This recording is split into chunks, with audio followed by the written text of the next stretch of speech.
We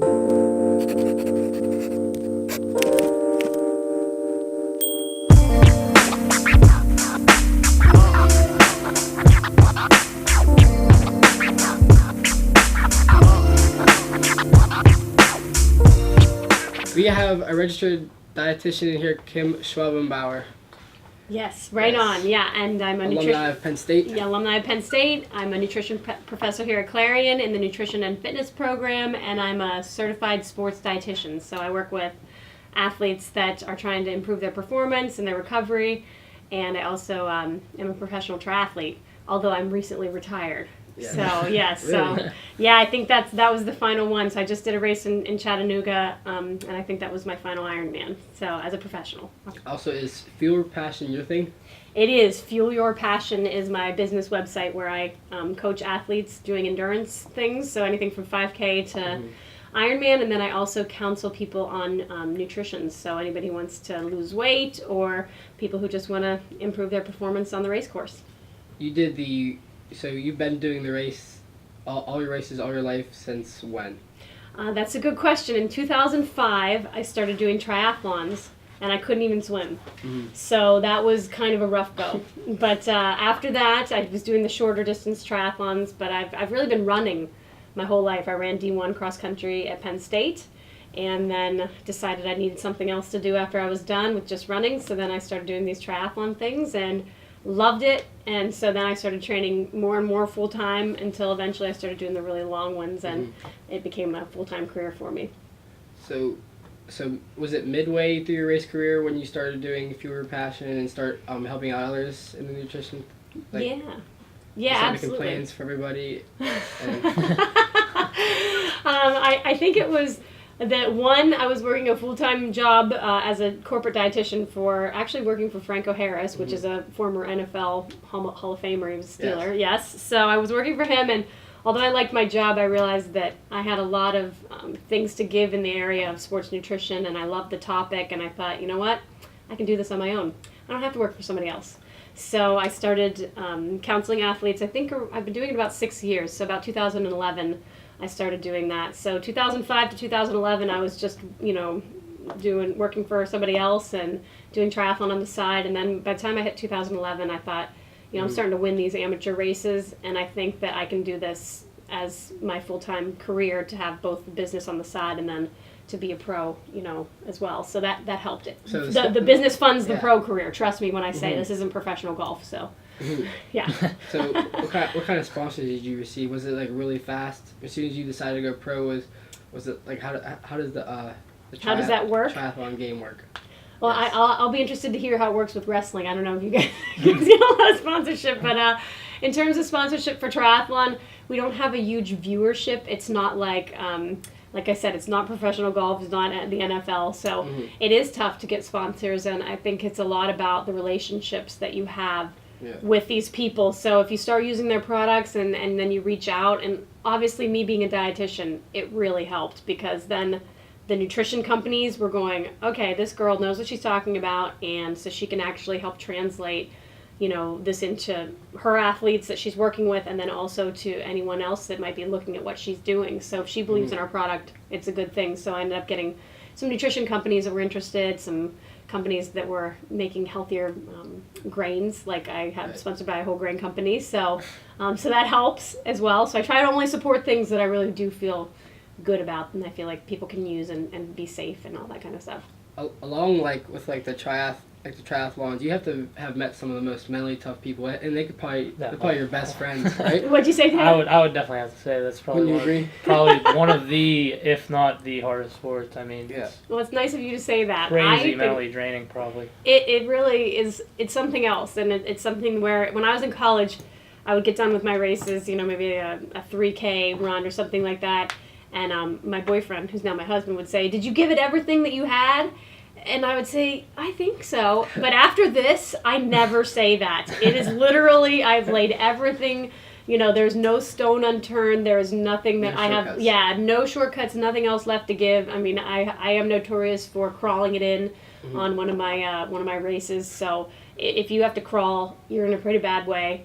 you've given it out everything. So, but it has to feel good after you've crawled to the end of the line, right? It does. It makes you feel like you got everything out of yourself. And yeah, there's some amazing people in the sport. I think that's been probably the most rewarding thing about what I've been doing. I'm about to write this sort of final blog about my career and what I've been doing. And I think just meeting the people that I have come in contact with has just been exceptional. That's probably been the best part of the whole. And then actually we stay in homestays. We stay in people's homes because it's so expensive to go around and do these things. So I've met a lot of people just that aren't really, they love the sport. They're not actually doing it themselves, but they love it and they want to watch it. Did you ever stay with somebody who you had to compete against?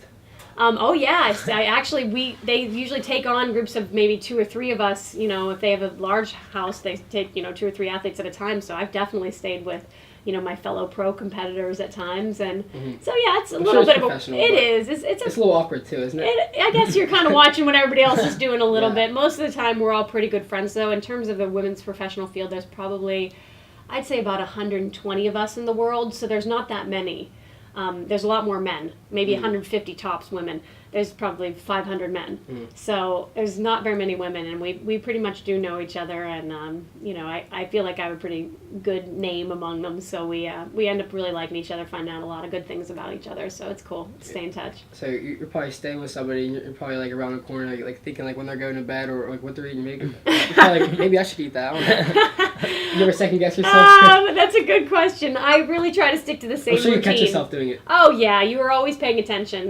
We actually go to a lot of camps together, especially early in the year, say around March, February, March. We actually go to Florida, and we would all, when I didn't have a full-time gig, and I would go and just train for 2 weeks, with these other athletes, and some of them are exceptional. So yeah, we're absolutely, part of what you're doing is watching what they're eating, watching how they sleep, watching their recovery habits, what are they doing to take care of themselves, and trying to gain every little last piece of knowledge that you can from someone to be able to just up your game.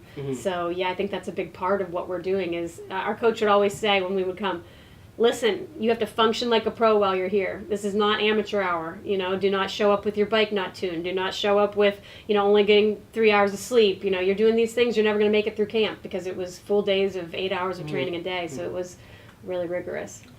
So that's 8 hours a day. How often is that leading up to the race?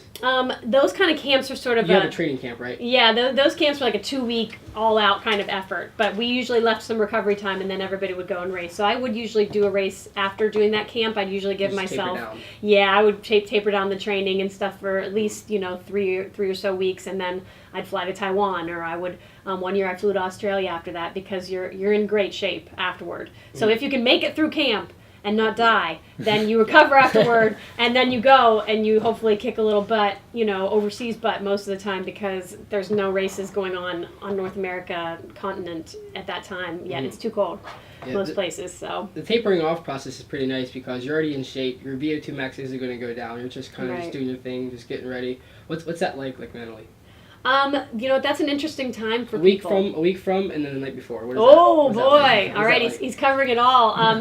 That week before is really tough, because you aren't doing a lot of training. So your volume is really high for training, and now you're really tapering it down, and you're also still eating, so you're starving still, and you're trying not to eat too much because you don't want to gain a bunch of extra weight right before you go and compete. You're at this really specific body composition. And you also question yourself a lot that week, because all of a sudden your back hurts, and then your knee starts to hurt. All these weirdo pains come up, and everybody's asking you, hey, how you going to do? How you going to do? You ready? You ready? So there's a lot to contend with mentally. And you deal with the media a lot, I think. Yeah, you do quite a bit of that kind of stuff. So if you're, especially once you get to the race site, there's all kinds of pre-race interviews, and and you're totally hangry. Hopefully by that point, though, the day before, you get to eat lots and lots of carbs, so you get to really carb up. So I get to eat pancakes for breakfast, and lots of snacking on pretzels and all that kind of stuff. And actually, I create a lot of times before a race something called a focus plan. So I write down what I'm going to be thinking about 10 minutes before the race gun goes off. What am I going to be thinking about when the race is starting? What am I going to be thinking about now that I'm, actually swimming? And then now on the bike, what will I be thinking about? And kind of going through each part of the race, and it really helps me to be able to visualize and to stick with that focus plan with these 3 or 4 key words each day, each part of the race, so that I'm not veering off and thinking about what I'm going to have for dinner that night or anything like that. Because it's a long day. That's actually kind of crazy. I never really thought of it. You could probably break that down with pretty much any sport, kind of break it down. Yeah, you really should. And that's key for every sport. I mean, I say most sports should have 3 to 4 focus words for each part. Now, right before it might be, calm, relaxed, focused, Going, yeah. Or whatever, that's kind of crazy. Or like during the race, I like to put things like lean in. That's one of my big sayings. Like, don't, this is why you came. So you should lean into the effort. Like, you need to just force yourself to really embrace, or some people call it embrace the suck. So you need to embrace it. You need to, find a way to really, really harness that, that level of pain is actually your friend. So you have to make peace with it. And that's hard to do. But if you have those 3 or 4 words to really think about and meditate on, then you're going to stick with those, and it will help you, do what you're supposed to do. So we have practice almost, 5 days a week. And the way I think of it is, like, we're doing it anyway. So you might as well just get anything out of it. And you're not going to, like, if you have a bad practice, like, that happens. But if you didn't put all your into it, then you're just like, well, that's another day wasted, sort of. Just going through the motion. Yeah, another absolutely. thing about that, like, wrestlers are kind of a lot like triathletes. Like, you have, like, maybe a 5-6 week training camp leading up to it. Okay. When you have the event, you have, like, that taper off process, but the only really difference is we have a scale to beat first. Right. You guys don't, but you're still very watching your weight. Yeah. It's tough. Both of our sports are tough that way. I mean, that's got to be hard. I know it's hard for you guys because it takes a lot to balance that, so that you're just perfectly where you need to be in terms of weight, but then also it's performance as well. So that's what's really tough. When I have worked with wrestlers in the past, it's about that very finite balance of not getting too dehydrated, not getting, to where they won't be able to actually have the performance that they want when things are on the line. Yeah, it was funny because you gave me a worksheet, and we were talking about all these different things, and you had like carb loading the night before, and I had no option but to leave that blank because we don't eat the night before. So right. I don't know what I had to say. I was like, I just hated that part of it. I was like, I don't know what to tell you. Right, I know, but leading up to it though, I hope you're still focused on protein, because protein still you need to maintain the muscle mass. We have 1 hour. So you have 1 hour once you weigh in, then to be able to. Yep. So what kind of things are you refueling with at that point? Probably hopefully, after electrolytes. Yeah, I have everything right there. Gatorade, bagel, usually. Okay, good. I like it. I have a small Gatorade. I have a big water. I have a PB&J without the J, and I have a banana. So I don't like eating a lot, but I like drinking a lot. Okay. Yeah, probably everybody's a little bit different. So in an hour, I'm not digesting that because my stomach's already this big. That's the hard part. You eat everything, and then you do. In high school, I used to stuff my face and hope I got a forfeit because I could just go out there and get my head raised without wrestling. Taylor, you had a really strong subject. I have you've been itching to. I've been itching to. Okay. What is? Let's hear it. Not only in with triathletes, but for world level athletes in general, do you think that performance enhancement is a big thing? Do you think that people are doing it, and have you ever seen it and competed against people that you knew are enhanced? Boy, that's a great question, and I absolutely think both professionals and amateurs alike are doing a lot of different performance enhancing things, and sometimes they may not even realize it. Sometimes these sports nutrition products don't have it on the label, and they end up taking something they just don't realize because the Food and Drug Administration is not regulating supplements the same way as they are regulating food. So those supplements could have a lot of performance enhancing things in them that people just don't realize, and weight gainer this or whatever. But I've never actually seen it myself, somebody using, in terms of anything specific. But I do know of athletes that have been, unfortunately, they've been banned because not unfortunately, but they said they didn't realize what was in the supplement.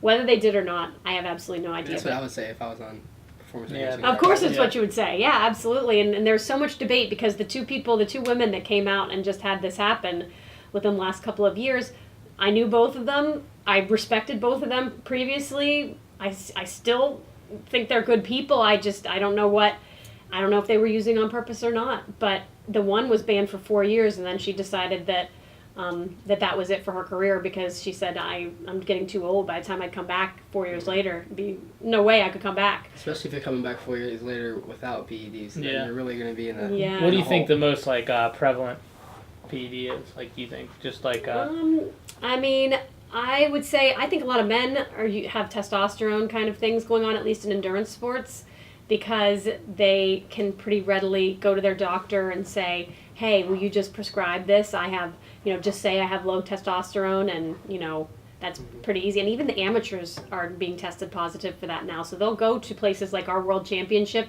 and just show up at your door, and USADA will test you just randomly.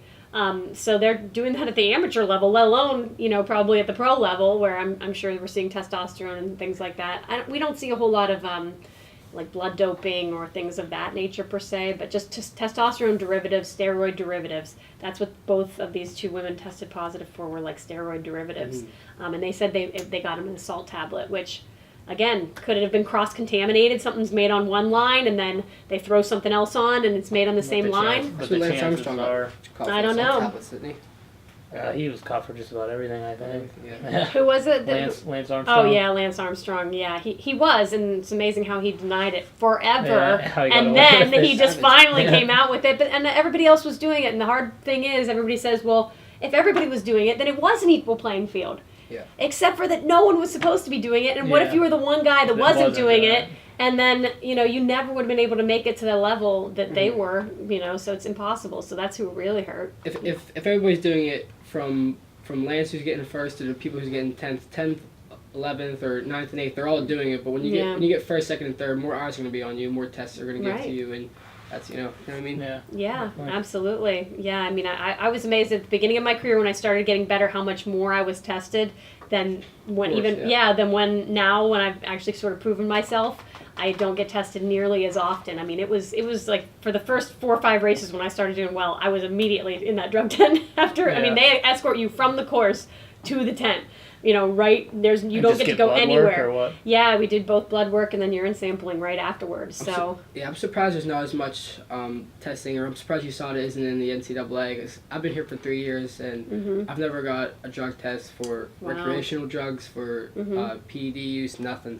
Wow. And I'm clean. I mean, go ahead, test me. Yeah, I know, it is surprising. It's very surprising. I agree. I don't know how that transfers if you guys continue on out of NCAA. When you win an NCAA title, or I think if you're All-American, you go, before you even get your medal, before you even shake your father's hand, you have to get tested. Okay. But people, you can mask that if you have a 1 week thing. I mean, if it's like a weekend thing, then that's very easy to, Yeah. And me and Taylor talked about it a lot. We think a lot of the Big 10 programs and Big 12 programs are doing it.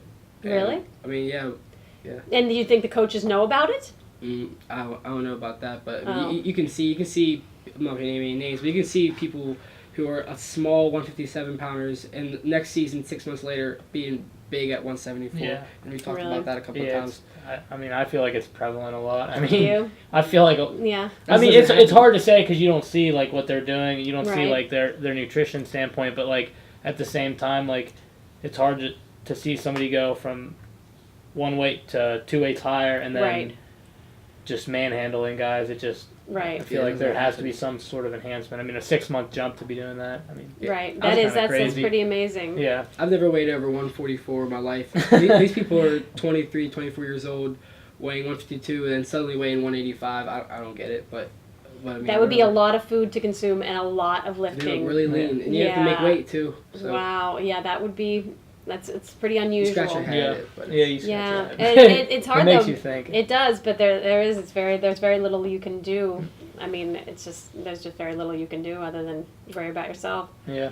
Yeah, it's unfortunate though. If they decide to do it, I think eventually things like that can come back and bite you. Yeah, it should. But But I guess we'll never know because we don't get tested. And you saw the. Me and him follow the mixed martial arts game. Okay. Fighting, and USADA came a few years recently, and you see guys every day just getting like kicked out. Yeah, just getting bans every day. Really? Yeah. For like even like big, household names getting it, and I think it's really good.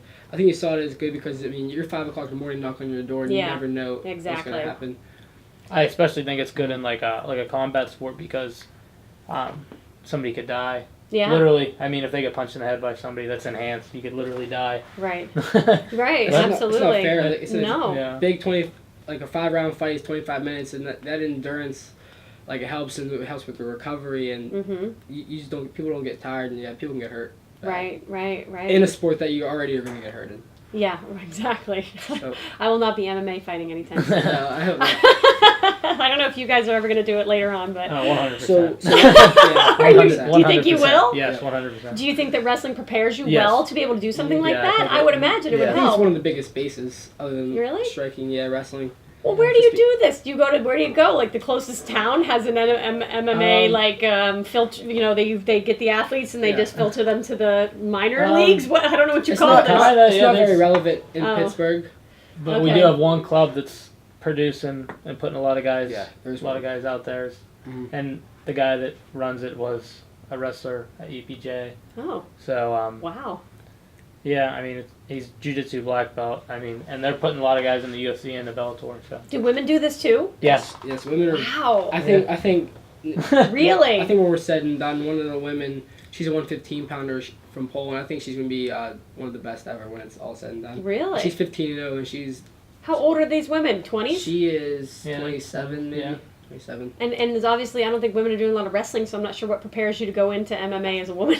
She was like she's like a boxing world champion and stuff. Oh, right. So that makes sense. You really see her on the ground, though. Wow. Like the other girls usually on the ground. Yeah. Yeah, really? But, interesting. But last thing I wanted to ask you. Sure. Your last race in Chattanooga. Yes. When you crossed the finish line, what did you think? When I crossed the finish line, I guess I thought, was it emotional? Yeah, I think it was emotional. I wasn't as emotional as I thought I was going to be. I guess that part is how you kind of, I feel like my friend and I have been talking about this because she's also ending her career and we started it together. We ran cross country together at Penn State. We both majored in nutrition. We both became dietitians. We both started doing triathlon on basically the same year. We both ended up pros. We were on the World Championship starting line together. And now we're both going to end our careers and we're very good friends. And I asked her about it. I said, she just did her last one on Sunday this past weekend. And I said, what was that like? And the week before, all I could think about was, I'm excited about the race, but I'm excited about what's after the race when I don't have to spend 6 hours on my bike and then, every week spend 25 hours, swimming, biking, and running and driving to the pool and doing all this stuff. So I think what I really felt after it was over was just a sense of accomplishment and a sense of a good career. Like I felt like that was, I finally can relax. I can close the book on something that I feel really, really good about. I wish I would have won.